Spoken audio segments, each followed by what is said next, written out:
അല്ലി അതിസുന്ദരിയായ ഒരു യുവതിയായിരുന്നു.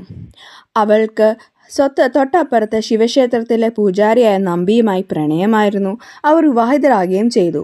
നമ്പിയുടെ കണ്ണ് എന്നാൽ സ്വന്തം മകളുടെ സ്വത്തിലാന്നറിഞ്ഞ അല്ലിയുടെ അമ്മ അവരെ വീട്ടിൽ നിന്നും പുറത്താക്കുകയും ചെയ്തു. അല്ലി അമ്മയുടെ വാക്ക് ധിക്കരിച്ച് നമ്പിയോടൊപ്പം ഇറങ്ങി തിരിച്ചു. എന്നാൽ വഴിവെക്കൽ വിശ്രമിക്കുന്നിടയിൽ കളിയങ്കാട്ട് എന്ന് പറയുന്ന സ്ഥലത്ത് വെച്ച് നമ്പി കല്ലുകൊണ്ട് തലക്കടിച്ച് അല്ലിയെ കൊല്ലുകയും അല്ലിയുടെ സഹോദരൻ അത് കാണാനിടാകുകയും ആത്മഹത്യ ചെയ്യുകയും ചെയ്തു. നമ്പി പിന്നെ പാമ്പ് കടിയേറ്റ് മരണപ്പെടുകയും ചെയ്തു. അല്ലിയും സഹോദരനും നീലനും നീലയുമായി ചോള മഹാരാജാവിൻ്റെ പുത്രനും പുത്രിയുമായി പുനർജനിച്ചു. അവർ ജനിച്ചതിന്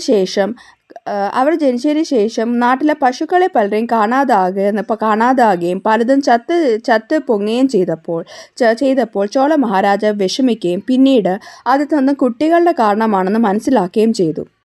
അങ്ങനെ ചോള രാജാവ് കുട്ടികളെ കൊല്ലാനുള്ള മനസ്സ് വരാത്തതിനാൽ അവരെ പഞ്ചവങ്കാട്ടിൽ ഉപേക്ഷിച്ചു.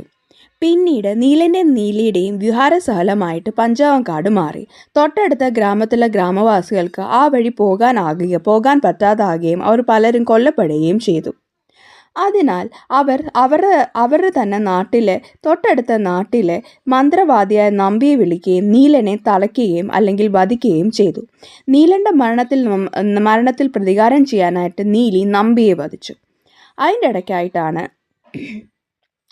അതിൻ്റെ ഇടയിലാണ് നീലിയുടെ മുൻ ജന്മത്തിലെ ഭർത്താവായ നമ്പി ആനന്ദനായി പുനർജനിക്കുകയും ആ കാട് വഴി വരികയും ചെയ്തത്.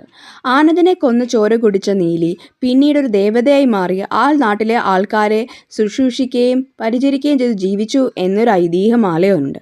അതിനോടൊപ്പം തന്നെ അതിൽ തന്നെ ഒടുങ്ങാത്ത നീലിയെ കത്തനാറ് വന്ന് തളച്ചു എന്നും പറയപ്പെടുന്നുണ്ട്.